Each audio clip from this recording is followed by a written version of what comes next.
Hello बच्चों, HMS academy Kairana में आपका स्वागत है।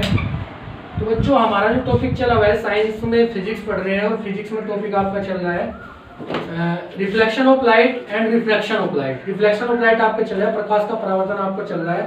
प्रकाश के परावर्तन के नियम मैंने आपको लिखवा दिए थे। आज डिस्कस करते हैं प्रतिबिंब कि प्रतिबिंब होता क्या है। देखो बच्चों कि जैसे तुमने एक जो है ना शीशा उठाया, शीशे में आप देखते हो अपना चेहरा देखते हो, तो वो चेहरा क्या होता है? आपका प्रतिबिंब है। ठीक है बच्चों।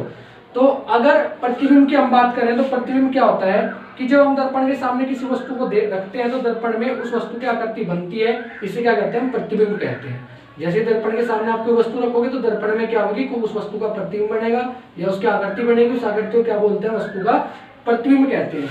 अर्थात जब प्रकाश की किरणें वस्तु के किसी बिंदु पर मिल जाती है अथवा मिलती हुई प्रतीत होती है तो उस बिंदु पर जो आकृति बनती है उसे क्या कहते हैं? हम प्रतिबिंब कहते हैं। ठीक है, दोबारा बता देता हूं आपको।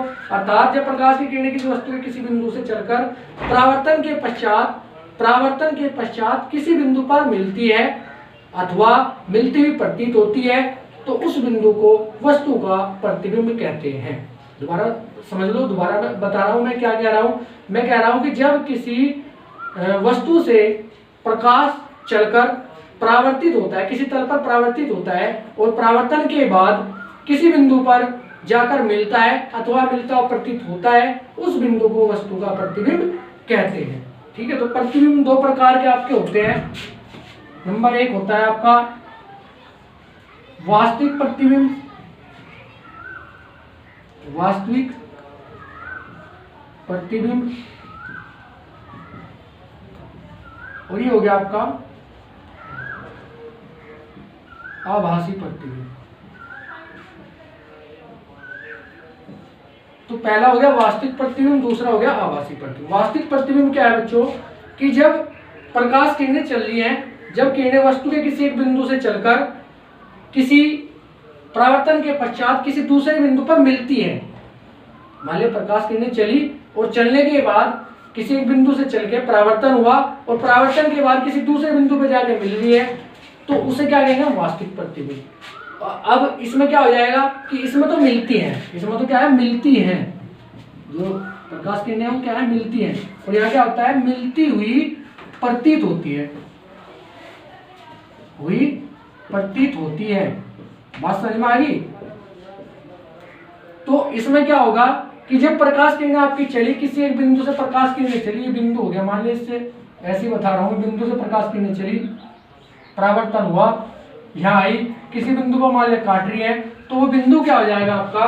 परावर्तन के बाद जिस बिंदु पर काट रही है, अगर काट रही है या मिल रही है तो क्या होगा? आपका वास्तविक प्रतिबिंब है। अगर मिलती हुई प्रतीत हो रही है तो उसे क्या कहेंगे? हम आभासी प्रतिबिंब कहेंगे। ठीक है बच्चों, ये समझ में आपको आ गया होगा, क्लियर है? तो ये था आपका प्रतिबिंब। इसके बाद आगे चलते हैं इसमें और नेक्स्ट पॉइंट पे डिस्कस करते हैं। नेक्स्ट है आपका दर्पण। तो दर्पण क्या होता है आपका?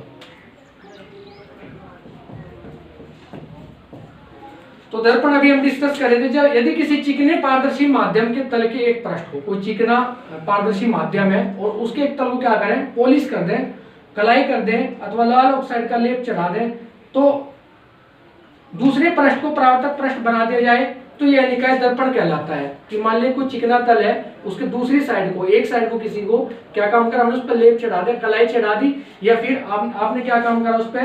उस पर लाल ऑक्साइड का लेप कर दे। जैसे आपने देखा होगा कि दर्पण अगर आपका फूट जाता है तो उसके पीछे से लाल रंग का लेप हो है, तो अगर आपने वो लेप कर दिया, लेप करने के बाद अर्थात हमने जो दूसरा तल है उसका वो परावर्तक तल बना दिया, तो इस प्रकार की जो आपकी संरचना आपके सामने आई वो क्या कहलाती है? आपकी दर्पण कहलाती है। और दर्पण निम्नलिखित दो प्रकार के होते हैं आपके। एक होता है आपका समतल दर्पण और दूसरा होता है गोलीय दर्पण। नंबर एक होता है आपका समतल दर्पण और दूसरा होता है आपका गोलीय दर्पण। तो समतल दर्पण की पहले डिस्कस करेंगे। समतल दर्पण क्या होता है? नाम से क्लियर है, जिसका तल समान हो अर्थात समतल हो, प्लेन हो। प्लेन मिरर इसे बोल देते हैं।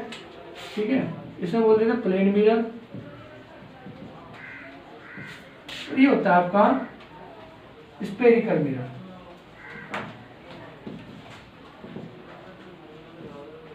तो प्लेन मिरर की बात करें, समतल दर्पण की बात कर रहे हैं। ठीक है बच्चों, तो ऐसे दर्पण जिनका परावर्तक पृष्ठ समतल होता है, अर्थात परावर्तक पृष्ठ जहां से परावर्तन हो रहा है इस तरह का, ये जो परावर्तक पृष्ठ है क्या कहलाएगा आपका, ये कैसा आपका दर्पण है, समतल दर्पण है। तो ये जिनका परावर्तक पृष्ठ समतल होता है उसे समतल दर्पण कहते हैं। अगर हम इसके प्रतिबिंब के गुणों की बात करते हैं तो इसके निम्नलिखित गुण होते हैं, ठीक है, मैं अभी आपको दिखा रहा हूँ। तो बच्चों प्रतिबिंब की हम बात करते हैं, समतल दर्पण में प्रतिबिंब कैसा बनता है। ये कुछ पॉइंट मैंने यहाँ मार्क किए हैं, इन्हें आप समझ लेंगे। ये आपके 10th क्लास के एग्जाम के लिए भी इंपॉर्टेंट है, और ये आपका अगर कोई कंपटीशन एग्जाम में आप बैठ रहे हैं तो वहाँ भी बहुत ज्यादा पूछे जाते हैं, बताए जाते हैं, और इन्हें बताना होता है, ठीक है। प्रतिबिंब की स्थिति के बारे में अगर हम बात करें तो पहला पॉइंट है कि सदैव आभासी तथा सीधा, अर्थात जो प्रतिबिंब बनेगा वो कैसा होगा, आभासी होगा और सीधा होगा। वो आपका आभासी और सीधा बनेगा हमेशा, ठीक है, वो ध्यान रखना आप, ये मार्क कर रहा हूं मैं कि आभासी तथा सीधा बनेगा, ठीक है।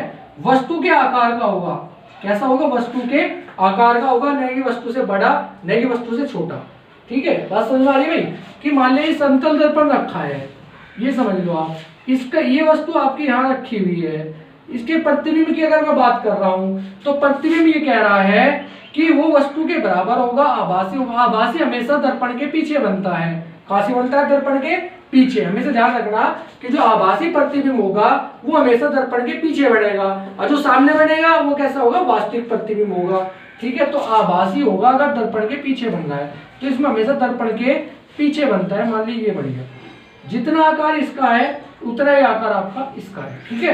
ये कह रहा आभासी होगा, सीधा हो गया, जैसा सीधा ये था ऐसे सीधा यहाँ से है, वस्तु के बराबर हो गया। और ये कह रहा कि h ऊंचाई के मनुष्य का पूर्ण प्रतिबिंब के लिए, प्रतिबिंब देखने के लिए लिखेंगे बच्चों यहाँ से कि पूर्ण प्रतिबिंब देखने के लिए समतल दर्पण की ऊंचाई h/2 होती है।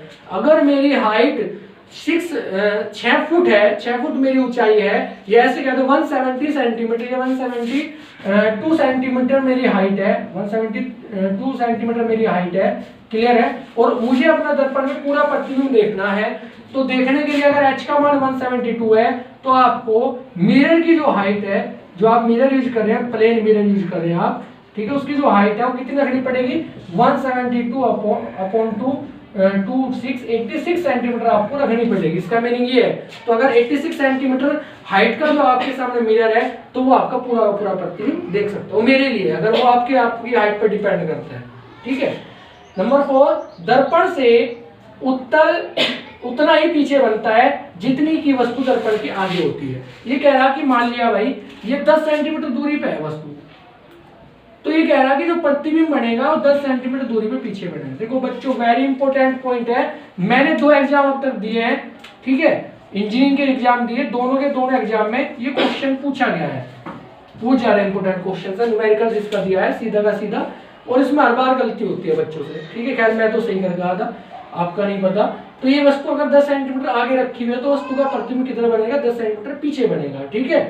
आगे कह रहा है, तो ये इसके 4 पॉइंट होते हैं प्रतिबिंब के। एक पॉइंट और ध्यान रखना कि समतल दर्पण की जो फोकस दूरी होती है वो अनंत होती है। कितनी होती है बच्चों, अनंत होती है, ठीक है बच्चों। तो मेरी क्लास आज यहीं तक रहेगी, आगे का जो है डिस्कशन हम कल करेंगे। आज आप इतना बेसिक पढ़ लेना, आज के लिए काफी है, सफिशिएंट है। वीडियो को लाइक करें, चैनल सब्सक्राइब करें, वीडियो को शेयर करें। अगर कोई प्रॉब्लम है तो कमेंट बॉक्स में कमेंट छोड़ें, या फिर मेरे इस नंबर पर आप मैसेज भी छोड़ सकते हैं, जिससे कि आपकी प्रॉब्लम का सोल्यूशन हो सके। ज्यादा से ज्यादा सब्सक्राइबर जुड़े, इससे ज्यादा से ज्यादा बच्चे इस क्लास का फायदा उठा सके। Thank you.